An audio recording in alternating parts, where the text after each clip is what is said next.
Friendly Frenzy Games back with another Wild West full room puzzle solve walkthrough. This time it's for the Saloon escape room and escape simulator. If you like learning the logic and mechanics behind escape room puzzles, or you need some help with how to solve them, we hope this video comes in handy. If it does, subscribe to Friendly Frenzy Games to show your support and get alerted for when we release some new walkthroughs. So as you can see here at the start of this room, there's a lot again available to us. Lots of different props and stuff around the room, a good mix of lock and combo as well as logic puzzles. The easiest one to probably start on is just this Barber clock here. So you can see we've got a guy with a mustache here. There's three kind of pairs of scissors up here, and basically what that's going to do is just represent three separate combinations. How we get the clue, or where we get the clue anyways, to solve this puzzle is actually just pinned up behind us on the Barber's mirror here, and there is an appointment schedule. So obviously he's got a couple of different appointments on Thursday and Friday. There's one for mustache, beard, and hair, and then again obviously repeated the same thing. We have more mustache, more beard. With this being a mustache clock, we're only interested in the mustache times, and that lines up nicely with, again, the three pairs of scissors that are above this clock. So to make it a little easier, we can go ahead and pin this, and it shouldn't matter what order you fill these in, but just to kind of make sure that we hit all of these times appropriately, I'm just going to follow from Thursday to Friday. So we can go ahead and reset this clock now to 2 o'clock. You can see it started at 4 something. I think it was 4:40 or 3:40, but turn around, turn it to 2 o'clock, and you can see that our first pair of scissors is closed. We can do our next one here. So Friday for Edgar at 2:30. So we can just drag this down, and our 2:30 appointment's done. The second pair of scissors is closed. And now our last one here for Amos on Friday at 4 o'clock. And that closes our last pair of scissors. So I'm just going to stick this in the garbage now that that puzzle's solved. And you can see here that we get a red slot machine gear. So we'll pick that up. That's for a puzzle a little later, but we'll pick that up for now. You can see here, if you turn around also, that just in this bucket under the desk is another one of those same gears. So we might as well go ahead and pick that up while we're in the area. So a few other puzzles take place in this Barber's corner. Really the only one that we can start with right now is this fan lock kind of combination here. So quickly scouring the room, you can see that we have a fan just on the stools in front of the bar. We'll bring that over and give it a quick inspect to figure out what we're working with here. So just even looking at the lock combination, we know we have a square, we have a triangle, and we have a circle. You can see that obviously on the front of the fan, we have a bunch of kind of tally marks here that are likely some sort of number. If you turn it over, there's a picture of a guy riding a horse, and then there's also those symbols that were on the lock itself. So we know that our first number is going to be the square, our second number is going to be the triangle, and our third number is going to be the circle. So we can quickly have a look at this and just figure out where those numbers are in relation to the symbols that we need. So we said our first one is going to be the square, and it is 3. So we can go ahead and plug that in. First number 3. Our second one is the triangle, so it's in the far right corner here. We just want to make sure that when we spin it, we have the right number. So it's going to be this one here, and we count 5. So 5 for our second number in this combination. And then we need our circle value. So circle is just to the left when you're looking at it of the square that we did here. And obviously on the flip side, it'll be on our right. So we have 2, 4, and we count 6. So the third number in this combination is a 6, meaning the lock combination for this is 3, 5, 6. And that'll pop there, and we get access to a few different clues here. So we have a black diary and a barber brush. I'm just going to toss this fan out because this room really does have a lot of clues in it that add up pretty quick. So just to keep our inventory nice and clean, with this one also, just while we're here, we can go ahead and pick up this tap handle. And I'm just going to go ahead and add it to our machine here for later, but just to kind of get that out of the way for now. The next puzzle, if you open that black diary that we got in the drawer there, you can see that there's some instructions, but to actually unlock the piano, you can see that it's locked up right now. We need to first go ahead and solve these clues. So it's mentioning the piano player wants their beard cut at 80 millimeters exactly 3 times a week. keeps rhythm with the metronome. So there's a couple of different things that are highlighted and circled here. If you look around the room, on top of the piano specifically, there's a metronome just on top. Click it and inspect it, and then just click the door on the front.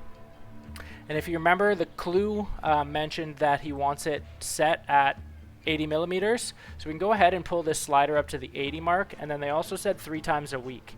And to input the 3 into this metronome, all you're going to do is click the metal rod. You can see it wiggles back and forth. So that's 1 time, 2 times, and 3 times. And you can see that we get a key pop out the top here. So now that this metronome's done, we can use this key to unlock our piano keys here. And we can now use our next clue. Actually, we can't yet, but we will be able to shortly. To be able to use that next clue, what we need to solve next is our slot machine puzzle here. And to give us an idea of how to actually use this machine, if we just go through these saloon doors on the other side of the bar and open up the bottom left cupboard drawer here, there's a yellow book. And as you can see here, it's the manual on coin-operated gambling machines. Give this a quick read, and it's going to have pictures and instructions for both of the slot machines that we find in this room. So there's the mill slot machine that's on the bar behind us, and then there's also the Dewey slot machine, which is the one that we're going to solve first. So you can see here that there's some instructions. Obviously, if you bet on red, it's going to land on red regardless of any other bets. If you bet on black, it's going to give us +6 fields in a clockwise position. If you bet on yellow, the next spin is going to give us +4 fields in a clockwise position. And then if you bet on green, it's going to half the field movement of either black or yellow. So obviously we know green doesn't affect red, but it does affect black and yellow, but you have to use them at the same time. So knowing what we do with that clue, we can go ahead. You need a couple of coins to make this puzzle work. There might be a quicker way to do it in under 3 moves, but the way that I've kind of found to do it is, first of all, you can see here that we're trying to obviously get to the jackpot position. We're quite a few spaces off of that. What I like to do is, we know that the red ignores all other bets and puts us on a red spot, so we can go ahead and put a coin in the red slot here and just hit spin. And you can see that it puts us basically directly across from the jackpot, which is 7 spaces out. So if you count here, 1, 2, 3, 4, 5, 6, and then 7 to hit jackpot, we know that that's math that we can do with this slot machine based on our booklet here. So we know if we bet on yellow, it's going to give us a solid 4 here. So we can go ahead and drop a coin in the yellow position, and it'll give us 4 spots closer. And now we have only 3 spots remaining to hit the jackpot. And again, going back to this clue, we know we don't have anything that's going to give us 3 directly, but what we can do based on these 2 instructions is, if we use black and we use green at the same time, green is going to go through and it's going to half the spin of black. So it'll turn the black 6 into a 3, which will ultimately get us to our jackpot. But like I said, you just have to make sure that you're using both at the same time, otherwise you're going to overshoot the position. So we have a coin in black, we have a coin in green, and then you hit the spin button. We end up on our jackpot here. It spits out more coins, but we're not really interested in that. We do want, though, the poster handle here. With that, there's really only one poster that this is actually going to work on. If we go back in behind the bar and use this poster handle on the Stein kind of Gold Rush poster here, plug it in there, and you want to give this a crank, and you can see that it's obviously pulling up another poster here, and this is for the Melody Gin. And you can see that this is a very similar kind of outline to what we had in our black diary book here, and it's essentially because it is. So this is going to help us decode the notes that we need to play on the piano to actually play Melody Gin. So you can see with these notes, we don't have anything that starts on, I guess more so our first note is going to be the note that's represented in between the first 2 lines here. So you can see, to actually get that, that's going to be our A note. Our next note is just a half step above that on the line itself. So we'll have A and B as our first 2 notes, and then we go up a little higher, and that is going to correlate to our E note, and then we go all the way back down to the bottom on our very first line, and that's going to be a low E. So we have A, B, a high E, a low E, and then it goes back to a high E, if you can see that here. So we can go back over to our piano, and we said, obviously we can't use this A and B because the keys are messed up, but you're supposed to start in the middle of this keyboard anyways. So we said we have an A, we have a B, we have a high E, we go all the way down for our low E here, and then back up to our high E. And you can see in doing that correctly that we unlock some shaving cream here, and we also unlock a Faro table key. And that key is just for the table in behind us here. If you insert that, it's going to unlock this drawer. You can see that we have some game notes here to actually play the Faro game, and there's also a bottle with a message inside. So you can pick that up and inspect it, turn it around, and use your zoom button, and it just says, if it's treasures you seek, find the middle black key, play it as many times as its siblings you see. So with that, we know black keys in the room are again going to correlate to this piano here. If you count the black keys on here, we have 11. So obviously our middle key for that is going to be 5 then. And then with it saying count the number of siblings and play it that many times, you're not going to obviously count this one itself. We know it has 10 siblings. So we need to hit this basically 10 times to complete this puzzle here. So we can go ahead and do that.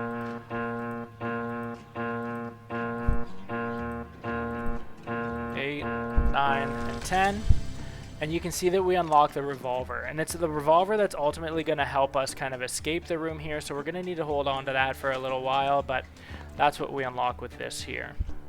Looking at these Faro game notes, we actually have a combination just on the other side of the bar here that's directly related to this game. So you can see that Edgar's win is going to be the top number of this combo, the dead bet is the middle number of this combo, and Gabe's loss is our third number here. So using these game notes, if we pin it, we can basically see that we can get 2 of the 3 numbers here. Realistically, you could get the third number also, but I'm going to just show you how to use the card counter on the game board. But with this, it's saying that cards on the left and right. On the left, if you get that right, you lose money.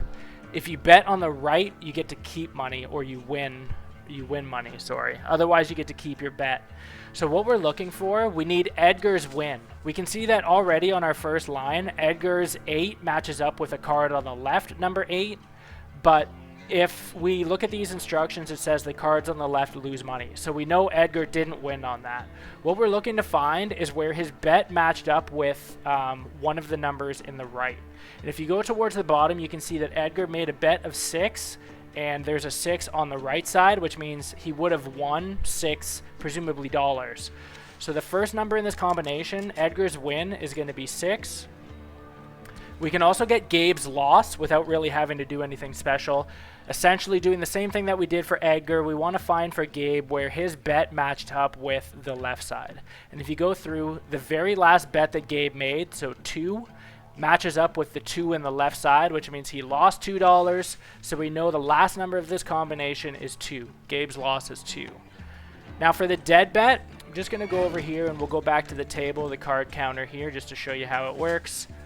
There is a dead bet instruction on the bottom, more or less saying that if you make a dead bet, it says that you're betting on a card value that's already appeared 4 times.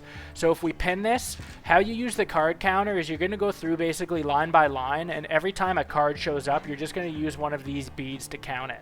So our first pairing, we have an 8 showed up, and we had a 5 show up. Our second pairing, we had a 4 show up, and we had a 5 show up. Third pairing is a jack and a king.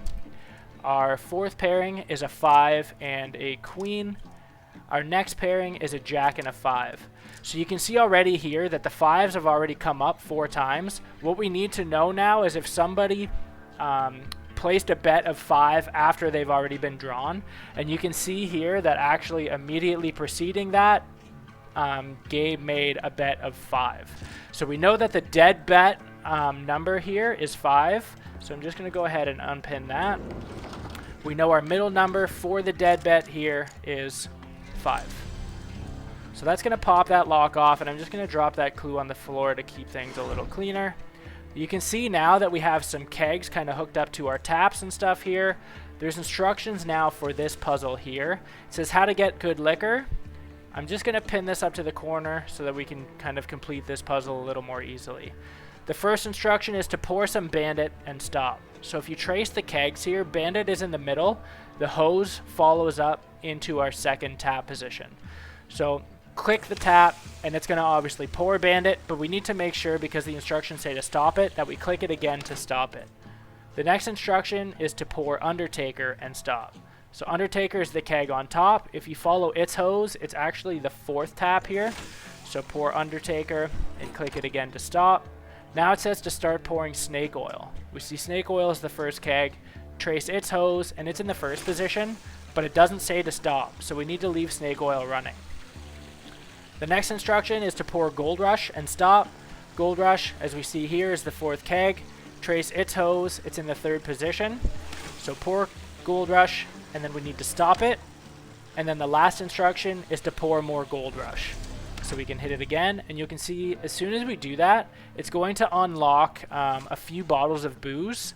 And that's ultimately to stock the bar in behind us here. So what I'm going to do, just to kind of lighten our load just a little bit, is drop these books for now. I'm going to pick these 3 bottles up. And what we need is the other 3 bottles from around the room. So there's one on the Faro table here called the Buffalo. There's one on top of the piano for Warhorse. And then there's one just back over on the Barber's desk here called the Eagle. Now that we have all of our bottles, there are instructions on how to stock the bar just right ahead of us here. So we can go ahead and pick this up, and it tells us how to stock the bar. So we know we have one of the bottles that we picked up was a bell, had a bell on it. It's called the Liberty Bell. So we can just go ahead and pin this here, and we can start with our Liberty Bell. It says it's in the very bottom left corner. So we can go ahead and put Liberty Bell here.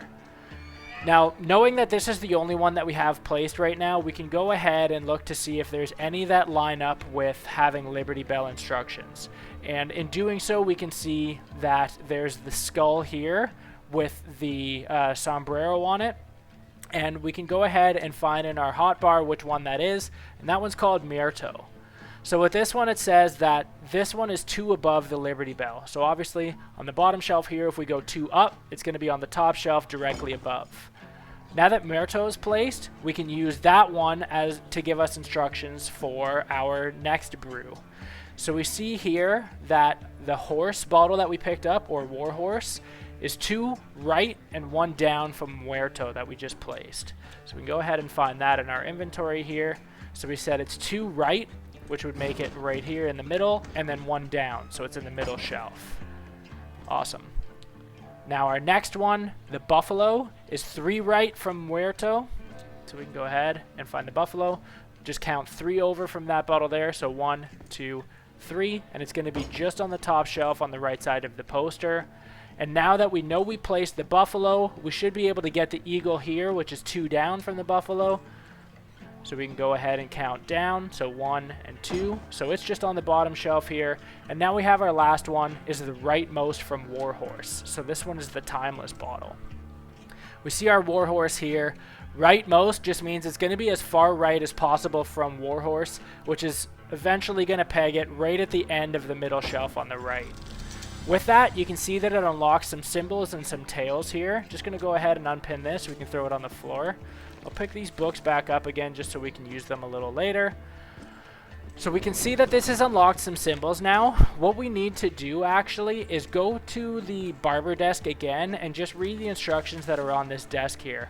So it says to stop cleaning your brush on the paintings, the cream is removing the paint. So knowing this, we know we picked up some shaving cream earlier, so go ahead and inspect that. You want to take the lid off, and I'm just going to get rid of that while we can. Go back to the shaving cream and inspect it, and we know we also got our Barber brush. You want to click and drag it to coat it in the shaving cream. Now what we want to do is just use this Barber brush on the paintings around the room here. And you can see that we reveal a clue here that says, the melody will make sense only when the bar is stocked. Obviously, having just completed that puzzle, we know that the bar is stocked. We see the symbols here on these piano keys that are the same ones that's kind of marked on the bar itself here. And what this is going to do is each symbol is going to represent a note on the piano keys here. So we need to just figure out the order in which these are pressed. So we have our spade here is going to be the first note on our piano. And if we pull this back up, we know that our spade is the G key, just based on where this is positioned here. So our spade is the G key right here. So we can go ahead and we can press the G. So we'll hit G. Our second one here, if you follow the tail through, it connects to our diamond. So you can see here that the diamond is going to relate to our D key. So just our low D here. You got to make sure that you don't hit the high D. It's the low D just based on where it is on the staff here. So D. Now we have a 3 in the corner here. You can see that it goes down below the bar, but then it pops out the top and it ultimately connects to our clubs here. So our next one for clubs is going to be our B key. So we can go ahead and hit that. And for our fourth one is the last one in the sequence, connects to our heart. That is just going to be our high E key. So we can go ahead and hit high E. And you can see that that now unlocks a horseshoe. We're going to also get rid of this black book because we're done with that now. This horseshoe is ultimately the last puzzle that we're going to solve before we escape the room. So I'm just going to drape this on here for now because we will come back to solve that after, but just so we're not carrying it anyways. So now with that, basically what we can do is go through and solve. There's a cash register puzzle back here. And if you see the clue on it, it says to buy one of each. And what that is referring to is there's a menu just on the other side of the cash register here. So you can see for services, we have cigars are 3 cents, beer is 5 cents, hard liquor 25 cents, good stuff is 40 cents. So you can see the 3 and the 8 are 8 cents, plus the 25 is 33 cents, plus 40 is 73 cents. So we know we have 73 cents. What you want to do is hit the proper combination to get 73 on this side of the decimal here. So obviously the farthest right set of numbers is going to be our ones here. So hit 2 and a 1 to get our 3. Now we got to get our 70 cents here. So you can hit 2 3 times and hit 1 once. So you see now that on the right side of our decimal we have our 73 cents, but we need to get our dollars now. So just here we have song request is $1, shave is $1, haircut is $2, VIP table is $5. So that's going to add up to $9. So we got to hit our 2 in the reds here 4 times to give us 8, hit 1. And then the solution for this puzzle is $9.73. You can see we get another horseshoe, and we also get a service key. So just going to add that horseshoe to the pegboard there. And this service key we're going to use just on this slot machine here. And going into our gambling machine guide again, because we are now ready to solve the Mills slot machine. It says we want to look at test the winning of jackpot. So what we have to do for that is unlock the back plate with the service key. The service key is what we just unlocked. We did just unlock the back plate. Now we need to go ahead and insert the 2 red gears to disable randomness, which are the gears that we collect basically at the beginning of this room. So we can go ahead and slot them in now. And going back to the book, it says align the slot wheels so the next time they spin, they will produce the jackpot. We know the jackpot is 7 on this one here because it tells us right here. So the jackpot is 3 7s. So we know that that's how you get jackpot on this slot machine. We need to figure out where the 7s are to figure out what comes before it and after it. So we know obviously with the horseshoe, the next one is the 7. To have the 7 show on what's kind of facing outwards, we know that we need to have the horseshoes lined up on our back end here. So we have a horseshoe here, a horseshoe here. We need to drag our last horseshoe here to make sure that our 7s are showing up out front. Now to be able to do this, it should show lemons right now, but that's because you have to put a coin in and pull the lever. And you'll see that it draws all of our 7s here. And it's going to give us another golden horseshoe. And with this, we are ready to solve the last puzzle. So hopefully you haven't gotten rid of the Barber brush, because there's a horse puzzle right here, or a horse painting, sorry, right beside our pegboard. And we need to use this brush once more to give us an idea of how to solve our last puzzle here. So what this is saying is, I'm just going to throw this now. I don't need this. So what this is saying, basically, only winners count for season standings. So there's 6 different races here, but obviously we're only concerned about who won the races. So we're only looking in the first column.